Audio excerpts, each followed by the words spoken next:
We are live on Proline TV, the Ourlads Football Network, and we're talking about the AFC East, specifically the Buffalo Bills, who own the AFC East. And you're speaking, of course, to a fellow AFC East fan who understands the score. Speaking of the score, the Buffalo Bills will have plenty of that going on this season with Josh Allen. So we have a lot to talk about here with Mike Schopp, who is with, as you can see in the corner there, his radio gig in Buffalo, which has now gone on for how many years, Mike? I started at WGR in 2002. So carry the 23 years. That's quite a long time. So you are hoping that for the first time in all of those years, you can be talking about the hometown Buffalo Bills throughout an entire season, get into a Super Bowl, and actually win it. Wouldn't that be something? I mean, it's amazing to think about. In Buffalo, I think most of us are sort of conditioned to be cynical. And we have the Bills and the Sabres. Those are our two teams, and neither has won a championship. So the last few years, the Bills have gotten close, and I think many fans are guarded when it comes to those playoff games, just like afraid to imagine they're winning. But you still can. I mean, Josh Allen is 29. Why not? Yeah, there's no way, not a chance, that Buffalo cannot win a Super Bowl by the time Josh Allen retires. There's just no way. It just cannot not happen. It can't. So the one problem is if Allen is one of the greatest quarterbacks ever, a Hall of Famer, which he probably will end up as, there are at least two other ones in his conference.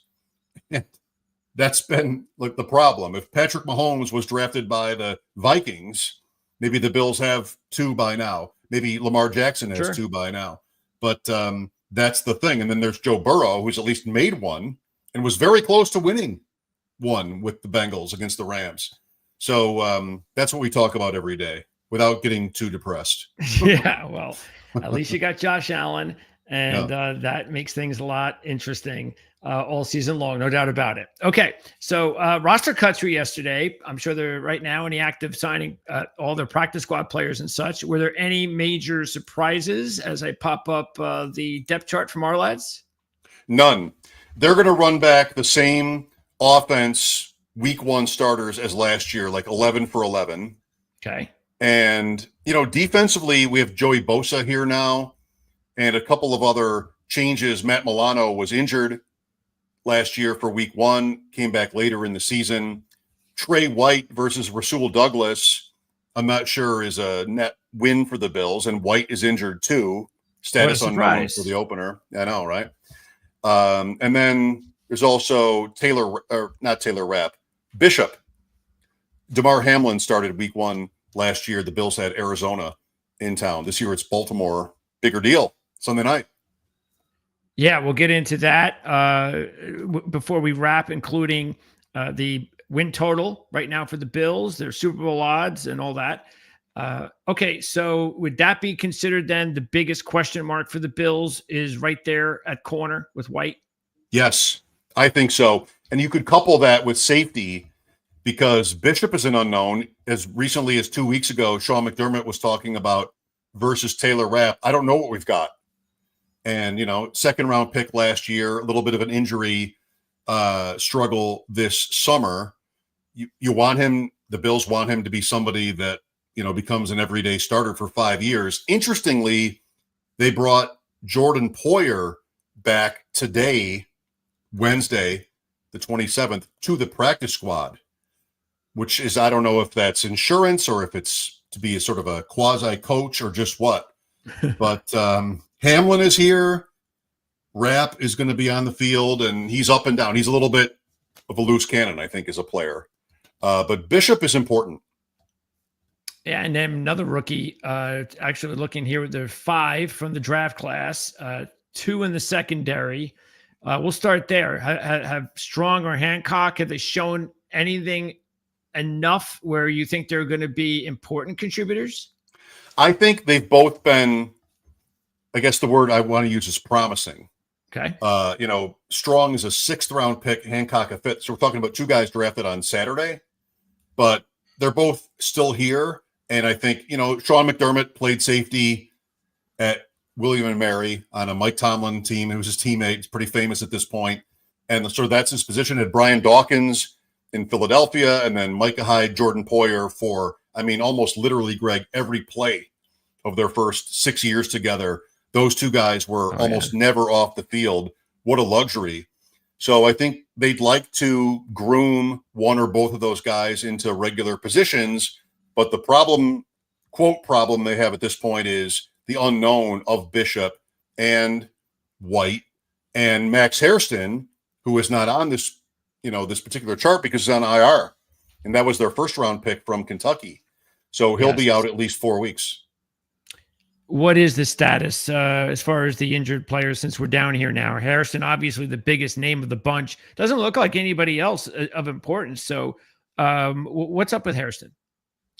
So a knee sprain early in camp. The original fears were season ender, but it wasn't. But he still couldn't get back out on the practice field, and they got to yesterday's cut-down deadline and said, all right, 4 weeks. So he won't play until at least week 5, and he's a rookie, and he'll need time to sort of get acclimated, I think. So it could be, I don't want to say it'll be a lost season, but it could be a long time before it's their 1st-round pick. Yeah. They always pick at like 30, but becomes a long time maybe before he becomes relevant. Back on that list, by the way, Michael Hoyt and Larry Ogunjobi, 2 veteran free agent signings, are both on 6-game PED suspensions. So I think Hoyt is a little bit of like a rook in a chess game, somebody that they can use in different ways, but neither will play until week 7. The Bills' bye is after that. Okay. Or it might be week 7. The bye is week 7, so they won't play until at least week 8. Okay. Let's stick with defense then. And the other 3 rookies up front, Sanders, Walker, and Jackson, have any of them stood out amongst the others? All of them have had their good reviews. It's preseason, it's camp. And I think the biggest or the bigger story here is how important the Bills thought it was to invest heavily draft capital wise up front. And this has been a criticism of mine or of them from me in the last few years. Like, you keep trying 4 years ago or 5 years ago, maybe now, when they drafted Greg Rousseau, you keep trying to bring down Patrick Mahomes and you still can't do it in the playoffs. And so this is, I don't know how much of it is stop the run, but this is more of we lose to Kansas City in the playoffs every year. How can we beat them? And this, I think, is flawed. In my opinion, I'd rather go try to beat them at their own game. Kansas City could not score. They couldn't move the ball last year. Let's get a burner. Let's get a couple of guys who can make plays out of nothing. Yeah. But the Bills move under Brandon Beane consistently has been, no, let's just load up on defense. And McDermott, his influence is important there. And I don't know. I feel like I'm going to sit here until January having the same conversations, and then they'll play again, and hopefully Landon Jackson can get them down once and make a play. Yeah. Doesn't seem like a great bet. Do you think then that, because everybody keeps talking about, Sean McDermott is, how many more times is he going to get a shot at it? Do you think that if that decision is going to be made, that it's actually going to be made that they're going to get rid of both Beane and McDermott at the same time? I don't know. It's a small town, and they've been very successful, especially for the Bills, who'd gone 17 years without making the playoffs before McDermott was hired. 17 years. The Jets aren't even at that. Sorry, Greg. That's true. They're not even at that. Boy, 17. So, jeez. I think there's a lot of sentimentality toward them both, and every year they lose in the playoffs, and fans call in like, "Get rid of this guy." And like, well, how can you? They won 13 games again. They were first in the league in fewest turnovers. They were third in the league in takeaways. They just sort of breezed to the AFC divisional round. They beat Baltimore because Baltimore turned the ball over 3 times, which happens to them in the playoffs. The Bills never sort of lose that game, and they still lose to the Chiefs. So it's possible, I mean, just hypothetically, if the same season happens again, then, and that's where I'm at. Like, I can't live with another Kansas City playoff loss when Josh Allen turns 30 and Mahomes has never been intercepted by the Bills in the playoffs in 4 games. Like, the Bills have beaten them in the regular season 4 years in a row. Yeah. And it feels like a bit. And that's it's just no other way to look at it. That's definitely, it's one of 2 things. It's coaching, talent, and I just don't think that there's that much more talent on Kansas City where I'd go, oh yeah, well, of course, Patrick Mahomes is a great quarterback, but he's so much better than Josh. Well, no, he's not. He's not so much better than Josh. So you have to point to coaching, and something would have to be done. You just can't keep doing it over and over and over again. I mean, the Bengals went through this with Marvin Lewis for all those years. Eventually they had enough, the Bengals. So I would think that the Bills would have that as well. I just wonder, I wonder if there's be a breaking point. Maybe it would have to be something where they like blow it of epic proportions, where they do something even more dumber than they've done before, that it would be impossible for them not to move on. Well, we'll see. I mean, how do you lose a game where you're kicking off with 13 seconds left? I know. And you still lose with a 3-point lead. I mean, what's dumber? Write me a script. I don't know what it looks like. I don't know. Okay. So, the rest of the front 7 for the Bills, you talked about Bosa. What are the Bills? You just mentioned, I think, maybe the answer to the question would be is, what do they have to do to take that next step, that front 7? And is there a particular player or 2 that you'd like to see maybe take another step? That's tough. I mean, the question with Bosa is how long he holds up. And I think in a sort of an optimal sports landscape that we live in, I might sit Joey Bosa until Christmas. I hear you. Because what's the point? Yes. If my division is bad, and relatively speaking, everybody thinks it is. Yeah. I mean, New England's schedule is so soft, they could start like 9-3 or something. But yeah, it's ridiculously soft. Yes. Like there's nobody here who is going to take a step. I mean, Jones has been around a long time. Rousseau got paid. Everybody knows who these guys are. Milano, the question for Milano is to hold up. Yeah. And Bernard is a playmaker. He's not like a down-to-down good PFF grade guy. He just sort of comes up with the ball every now and then, and that's what they need from him. So I guess Epinesa isn't bad. Like if they didn't have Bosa, they're the same team to me, for the next 3 months at least. So it really is around here a matter of what changes in January, which makes, having a talk show every day a little bit boring. I can imagine. That's what there is. Trey White at corner, like he's hurt, but he needs to be whatever Rasul Douglas was. Rasul Douglas, full season last year. I mean, he was a playmaker when they traded for him. He was that when they got him. Last year, no picks, 5 passes defensed. Like just it didn't happen, but they didn't get buried by it. They didn't, suffer. They lost Benford in the AFC Championship, and Elam went in, and they got beat. And Elam is now on to Dallas. If he's still there, I think he's still there, right? I think so. I haven't seen his name on the cut list. Okay, so like you said, I think the big thing is Bosa, Milano, White. They just have to be healthy at the right time of year, which means, and you would think they know this, that they're just not going to wear these guys down during the regular season, which means that, and they do have 5 new guys. They have 5 new fresh young bodies on defense, not including Epinesa and Dorian Williams and Javon Solomon and Hamlin. So you would think that that's the plan, is we need to rest these guys and make sure that they're at their optimum best come playoff time. So it's going to be up to the bench. Maybe it's a bench player that takes the next step. Maybe Hancock was kind of exciting. He got hurt in the preseason or in the summer as well, so he was slowed down by that. But I mean, they opened with Baltimore, and then 6 games in a row they'll be favored in, some by a lot. Dolphins, Jets, Saints, Patriots, Falcons, Panthers. Wow. They could sort of sail to 5-2 at least. Oh, And so if you want to play, I talked to Steve Palazzolo today from Check the Mic, and he was talking about like just play the long game with this team. And I said to him, why didn't you do that last year? yeah. They clinched the AFC East on December 1st. Yeah. And they might have done some of that. We don't really know what they're holding back, but they went to the playoffs and they even beat the Ravens and they lost again. Yeah. So I'm not sure these people know what to do at this point. They want to ride Josh Allen to January and then cross their fingers.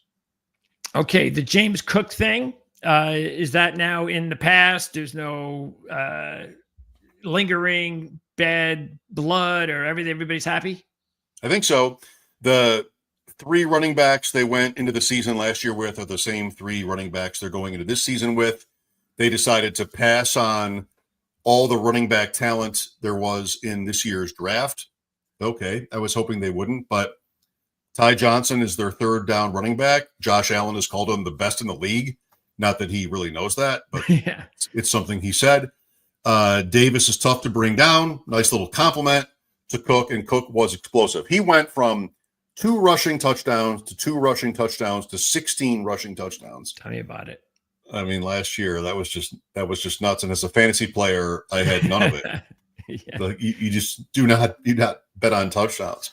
No. But yeah, I mean, he played 44.7% of snaps and went 1,000 yards and 16 rushing touchdowns and 2 more receiving. That's insane. That will almost definitely not happen again. But they like him. He won. They feel good. They're trying to keep things together, and they were able to by signing him. So onward, I guess. So you mentioned the passing game, and it would have been nice, and I completely agree. This is the one thing that I just don't understand over the last couple of years, why they haven't made a bigger effort to give Josh Allen more weapons. And now at least it's year 2 for Coleman, so that's good. So hopefully now the rookie thing is behind him and he can move on. But basically they've added Josh Palmer and Elijah Moore. So I guess the hope is, we know what Palmer is. Palmer is Palmer. I guess the hope is that maybe Elijah Moore, because he's with Josh Allen, maybe that opens something up there. But look at this depth chart of yours. He's blocked. How is he getting on the field? That's true. If you look down at tight end, Dawson Knox, they rushed for 30 touchdowns last year. He's playing, and he got his dream contract, or beyond his wildest dreams contract, 2 years ago. So he's not going anywhere. Kincaid doesn't really work. I mean, he's got to be a slot receiver, but Shakir is their slot receiver, and he just got, $15 million a year, something like that. They have the draft capital incentive with Coleman. They're also paying Palmer like $12 million a year. There's no room. Elijah Moore is getting nothing. Samuel makes $7 or $8 million a year. We all like Elijah Moore. Everybody sort of likes his talent. You look at his career. He's never had the good quarterback. It makes sense. If there's an injury, then we're talking. But I don't know. Like, they were so good last year. I think they're going to walk into 2025 thinking they can be the same team, and they might be right. But it doesn't help us in terms of these depth receivers, if even the starters. I mean, Palmer has caught more than 39 passes once in his career. Yeah.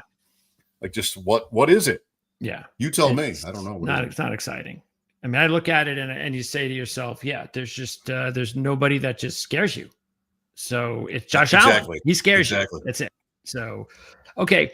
And again, you mentioned the offensive line and they're back. So is there a weakness on the offense, or did we just talk about it? Wide receiver. Yeah, we did. I mean, this offensive line was very good last year. They played an insane amount of the season snaps together. Nobody got hurt. I mean, okay, let's see you repeat that. Yeah. They also even brought their depth back. Like, it's almost, they didn't even need to draft offensive linemen this year, as you can see. Yeah. Chase Lunt, not somebody we've ever talked about. So Spencer Brown took a huge leap last year. Dawkins has been excellent. The interior, Osiris Torrance is very good.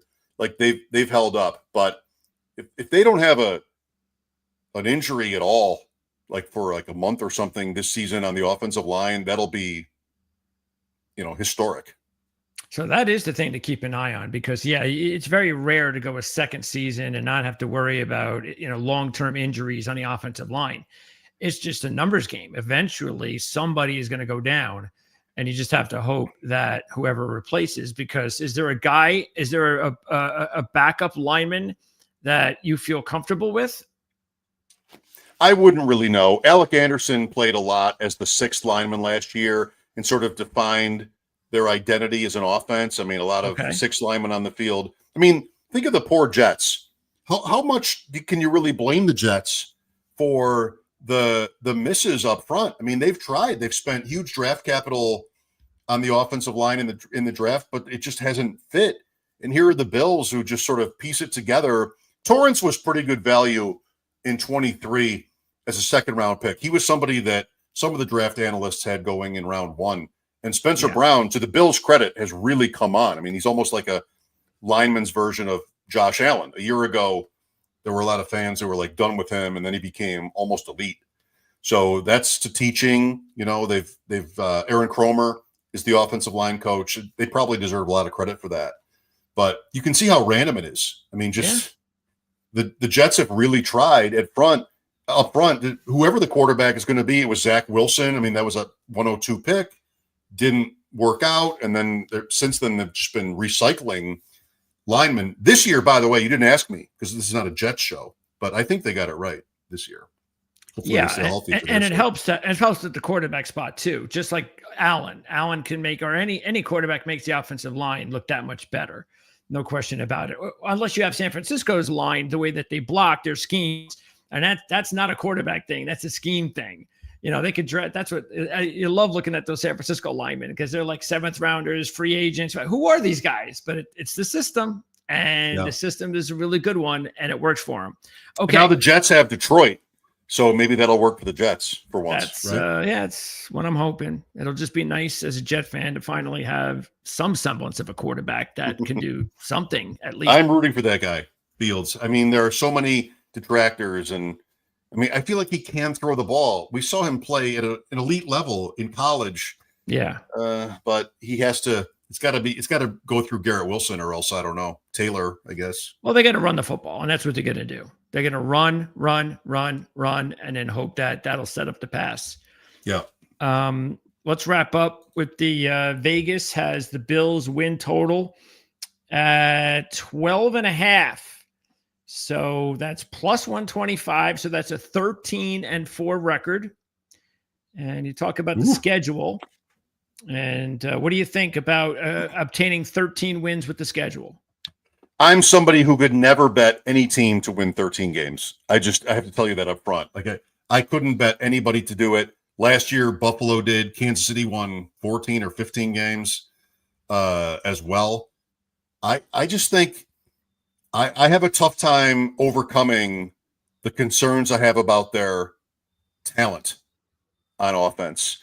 It is the last year of their stadium. There'll be a lot of emotion here.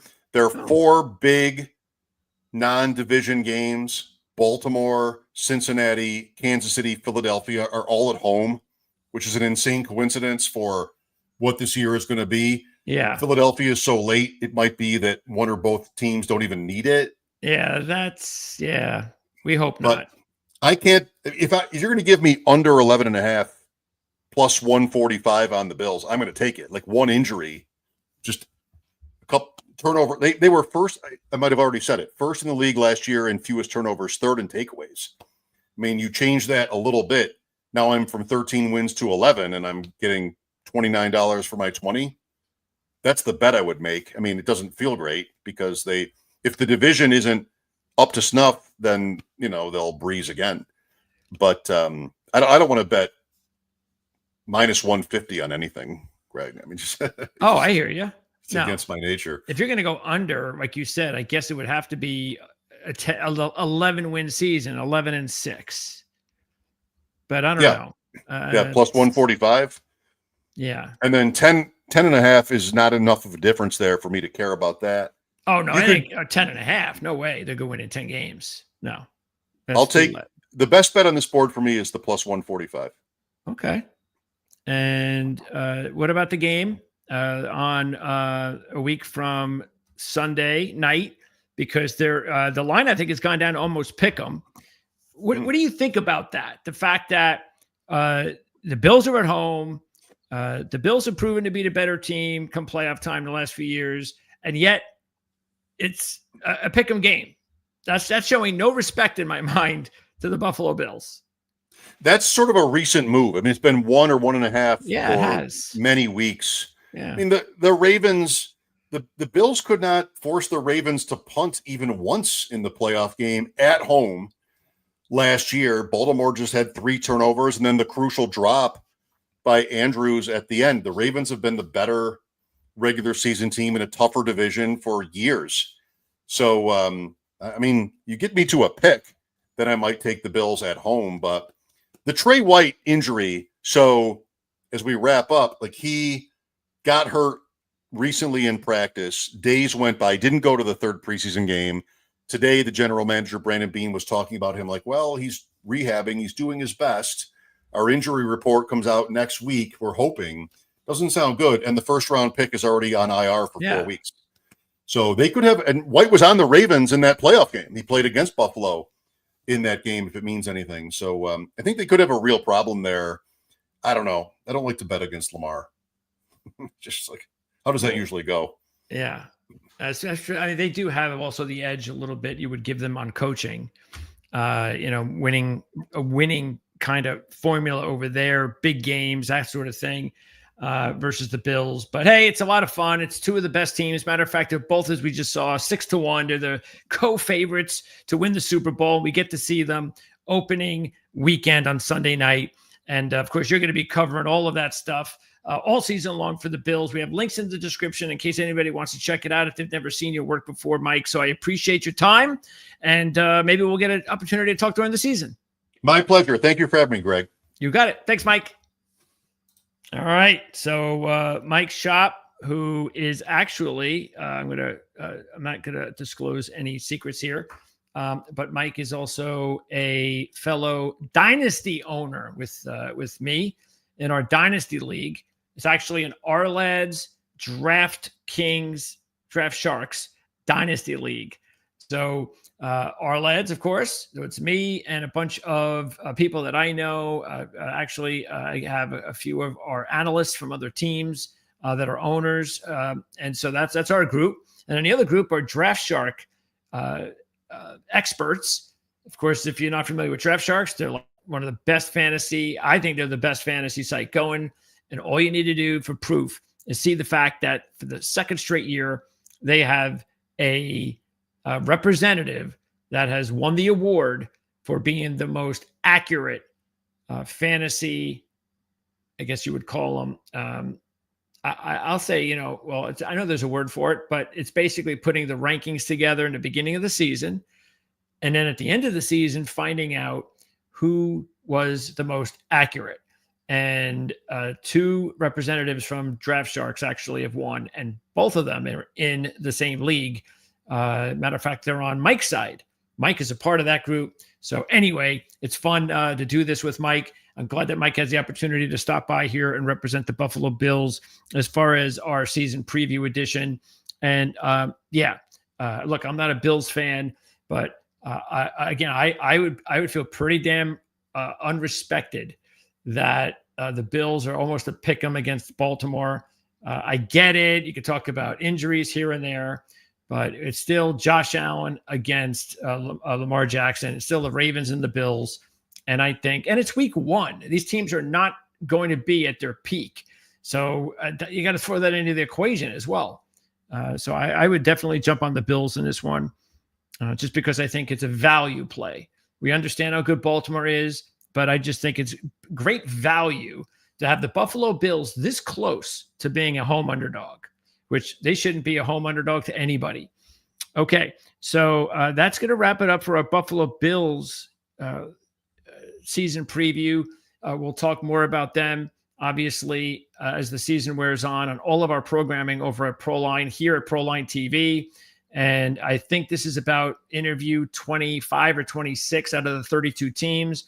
So Kansas City's coming up on Friday. Seattle's also coming up on Friday. We already have scheduled New Orleans and New England next week. And there's only a couple more left. We're trying to fit in Green Bay, Cincinnati. And I don't think there's any other teams. I think we're pretty much caught up. And then once the season begins, it's almost like starting over again, but not necessarily having to go through all 32 teams, but just, check us out here at Proline TV, because each week I'm just going to contact all of my contacts whenever there's something going on with their respective teams, have them on for about 10 or 15 minutes and find out what's going on, previewing the week ahead, big game, that sort of thing. Same thing with college football. We've got a ton of college football interviews with analysts who cover their teams, writers who cover their teams. So check that out. Subscribe here at Proline TV. And if you are a football fan, especially NFL, college football, for any reason, you want really good content, you want to find out what's going on right from people who cover the team, because that's what these interviews are all about. As an outsider for any team, you can say what you want. You have your opinion, and this is what you think, and we all have them. But the fact is who's going to have a better outlook than somebody who follows that team every minute of every game, as much as they can during the offseason. It's just you can't get that stuff unless you go right to the source. And that's why these interviews, I think, are really cool and important. And that's why we have them on here at Proline TV. Of course, also partnering up with Our Lads. And if you've never heard of Our Lads before, you saw that depth chart. That's from Our Lads. They're the best depth charts in the business. So check that out. Huge aid for fantasy fans, that's for sure, because they update that depth chart within minutes of, especially nowadays, the last 24, 48 hours with the cuts and everybody signing and traded. I mean, they update those depth charts every few minutes whenever there's something going on. No one else does it better and more professionally or respectfully and accurately than Our Lads. So that's what we like to do here at Proline TV, and that's partner with the very best draft sharks with fantasy, Our Lads, of course. And my partners, Mark Lawrence and Jim Feist, are two of the legends in the gambling industry. And matter of fact, this is the magazine Mark puts out every year. And if you're into handicapping, man, college football, NFL, there's at least a page for every team in this magazine. It's been going on now for 20, 30 years. It's just something that you just can't do without if you really like to handicap games, because there's so much information. It's not something, too, where you have to look over 20 pages. You got to start looking at, well, where's the glossary? No, there's a page for every team, like I said. And on that page is information, trends, everything that you want right there on that page for that team. So it makes it very easy when you're looking at matchups each week in pro and college football. And Jim, of course, Jim had a show on USA Network about 30 years ago, 40 years ago. That went on for, I think, about 20 years, something like that, 20, 25 years. The first handicapping show that was on television. So that's what we got going on here. It's a rebranding of the name Proline TV. So we're just getting started. This is our first full NFL and college football season. And we hope that you'll return and check us out for the Buffalo Bills and for anything else that we do. And that's outside of football, too. We do more than football. We do NASCAR. We do horse racing. We'll be doing hockey again real soon. We do a little bit of golf. We'll do some basketball and a little baseball, too. So thanks to Mike again for joining us here. And we certainly hope, yes, Pat, Jim is a legend. We certainly hope that we'll see you again here real soon. And by the way, check us out tomorrow on the Playbook ATS podcast. That's at 1:00. That's because Jim Feist, Mark Lawrence, and Andy Iskoe, three of the legends I'm talking about in handicapping, all in one show. And then I'll be there too, as we're going to do our final predictions for the NFL season. That's at 1:00 on Thursday. You can either catch us live or on demand. And we're going to go through everybody's predictions, playoffs for each division, maybe our top futures, Super Bowl, win totals, everything. Everybody's top best bets for the entire NFL season with futures and all that will be on the 1:00 Playbook ATS show tomorrow. And of course, I'll be there too. So thanks for tuning in, and hopefully we'll see you guys again real soon.